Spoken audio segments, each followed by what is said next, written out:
Photo safaris don't always go according to plan.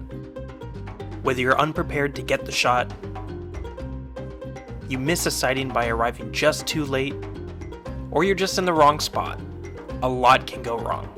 This episode is all about overcoming those unforeseen adversities on safari. In the previous episode, we had some fantastic sightings of cheetahs and a lioness with her cubs. But now it was time to say a temporary goodbye to Namiri Plains and head to a new camp.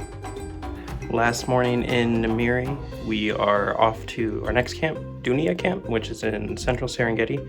Kind of backwards way of doing it, but off to the next place, see what we see. We started the day early so that I can meet up with my new guide at the airstrip. On the way out, we found a lone lioness, but couldn't spend too much time with her before we had to move on. This was more of a transit game drive, so we were really only going to stop if there was something amazing in front of us.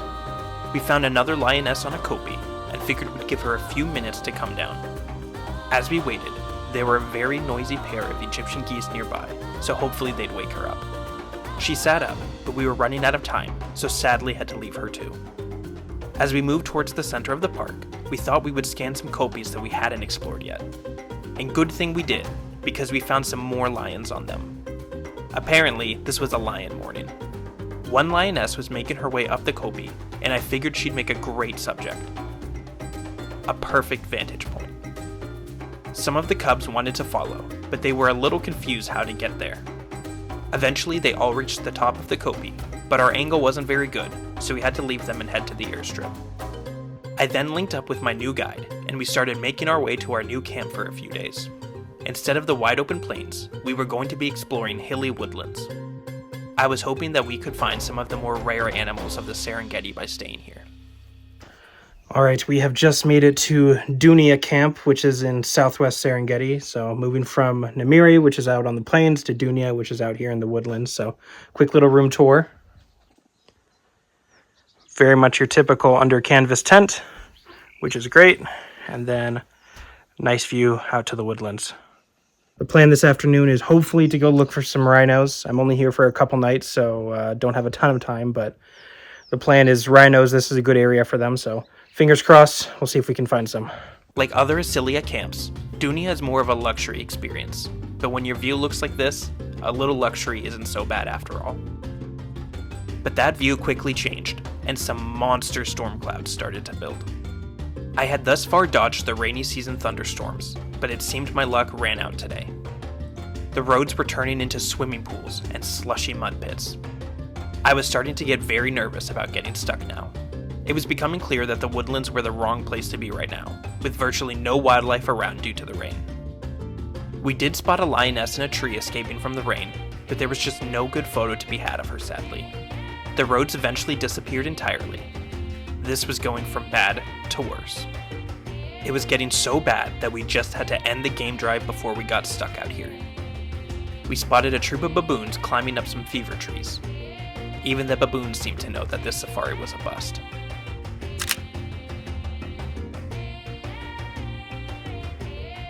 Thanks to some expert-level logistics from the camp staff, they were able to get me back to Namiri Plains early, since they knew game drives weren't possible near Dania Camp.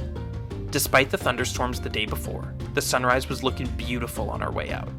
But the roads were still a mess, and I was holding my breath until we actually got out of the woods. We didn't want to end up like this wildebeest calf, lost and alone out here. As we arrived in the central Serengeti, we found a pod of hippos lounging in the river. It's honestly pretty disgusting to smell them all cramped in there, but it was still worth a photo in my opinion.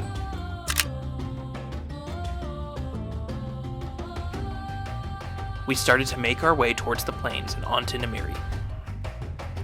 Out of the corner of my eye, I spotted a serval cat hunting in the tall grass, but I just couldn't get a solid photo. We then found a pair of male lions resting on some rocks, and I thought they were worth stopping for before we made it back to Namiri. As rain started to fall, I was afraid they'd get up and hide in some bushes, but they didn't seem to mind getting wet. Maybe the laziness of male lions outweighs their desire to stay dry. A family of nearby mongoose weren't too pleased that the lions weren't moving on. But when you're the king, you take orders from no one. Eventually one of the males did decide to move, and made his way towards his brother. Or so I thought, because he then stopped and went the complete opposite direction up another kopje. I guess this sighting was over.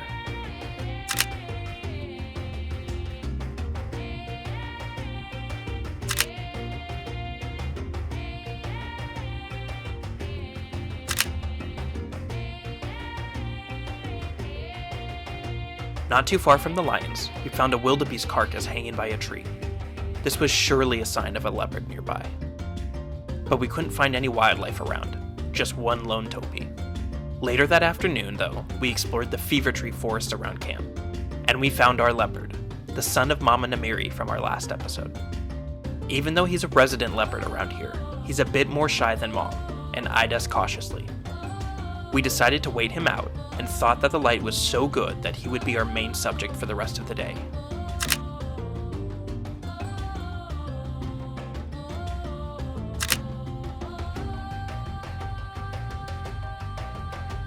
He hopped down into the bushes below, and we somehow lost him. I wished I was one of these giraffes so that I could have a better vantage point. Oh well, I was just happy to be back in Namiri. The next morning, we set off to look for lions at sunrise. We came across a male who was apparently an intruder, so he was very nervous and didn't feel comfortable with our presence. We decided to leave and not draw attention to him, and went looking for the rest of the pride. It didn't take long before we found some of the males right as the sun was rising. They were on the move, and we followed their lead. It was the rest of the pride, just waking up for the day. Lions at sunrise, what else can you ask for?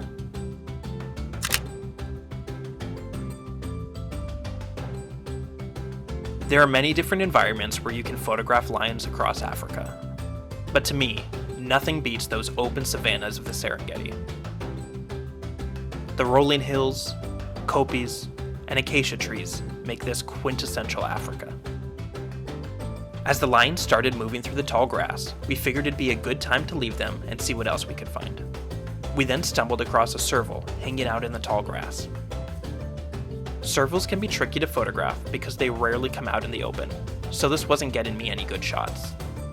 As some of the smallest cats out here, they have to be extra cautious not to draw attention to themselves. But eventually the serval did come out into the road, and while the angle and position didn't turn into any good photos, it's always a treat to see one on safari. We made our way back towards Gold Kopjes, a place that we hadn't been in a few days now. It didn't take long before we came across our first cheetah of the day, a mom and her sole cub on the move. Only about 5% of cheetah cubs reach adulthood, so even if this cub was the only one to survive from its litter, it was still beating the odds. Kudos to Mom for doing such a great job, because cheetah moms are some of the hardest working in the animal kingdom. After the cheetah sighting, we only saw a secretary bird on the way back to camp, but I was fine with a little early rest. Later that afternoon, we had heard that the Punda boys had been seen on a wildebeest kill near camp. It took a while, but we finally spotted them hidden in the grass, enjoying their meal uninterrupted. My guide told me that you never see these boys actually hunt, you just always find them on the kill later on, which I thought was pretty funny.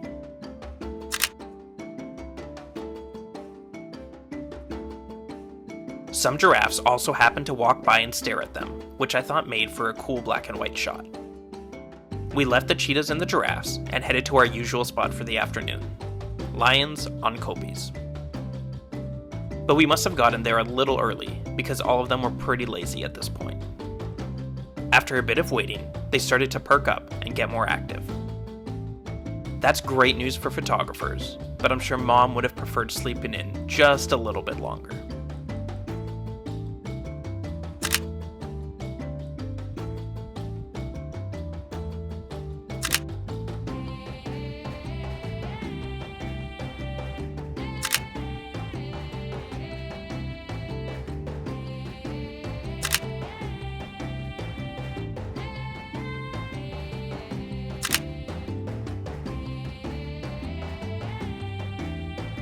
Some wildebeest ran by the kopje, and we thought Mom might hunt, but she let them all slip away.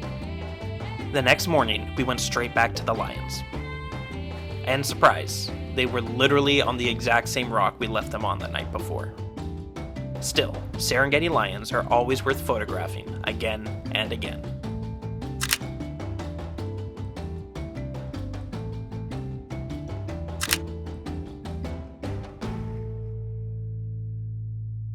By another kopje, we found the lioness with even younger cubs, which hadn't been seen for a couple days now. She wasn't comfortable enough to take them out in the open, so this was the best view we were going to get of them. Still so cute though. We decided to leave the lions and see what other animals we could find that morning. A nice family of bat-eared fox, and some hyenas. But otherwise, the plains were looking pretty empty today. We scanned around for a little bit, and naturally, we found our cheetah mom and cubs, the obvious stars of this Serengeti trip. I had lost track of the number of cheetahs I'd seen so far, but these guys were without a doubt my favorites.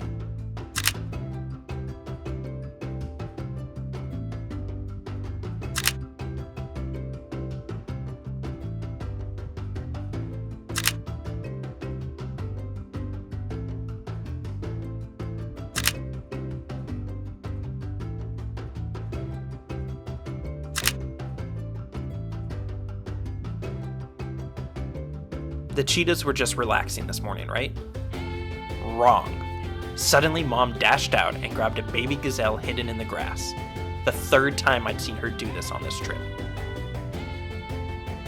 I nicknamed her the Machine because not only was she hunting so often, but she was almost always successful too.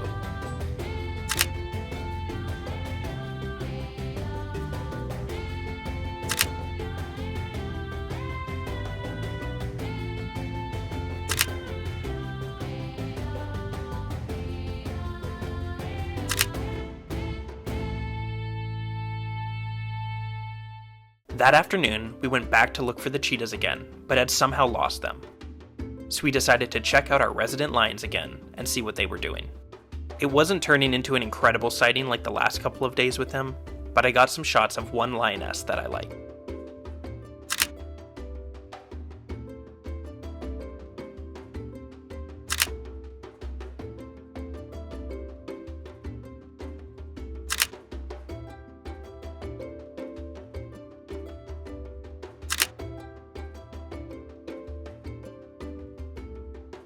The light started to get really low due to some storm clouds, and the moments for photos were slipping away. Of course, this was when everyone decided to start playing. So instead of photos, I just tried to take some videos and enjoy the moment for what it was. One cub in particular kept getting picked on by its siblings, and I felt a little bad for it. But it's survival of the fittest out here, and playtime, even with Mom, is practice for when they may need to use their teeth and claws for real. Somehow, the end of the trip had snuck up on me, and it was our last morning in the Serengeti. We scanned some kopjes on the way to the airstrip for any cats, but came up empty. We did find a nice bull elephant though, and I was happy to spend some time photographing him since I hadn't seen too many in the areas around Namiri Plains.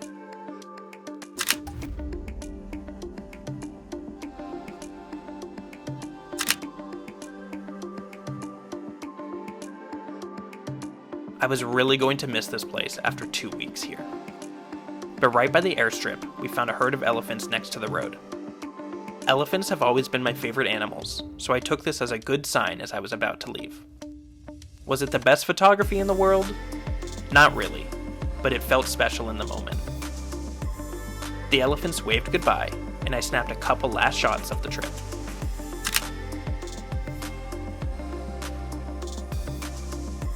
What a great send-off from the Serengeti.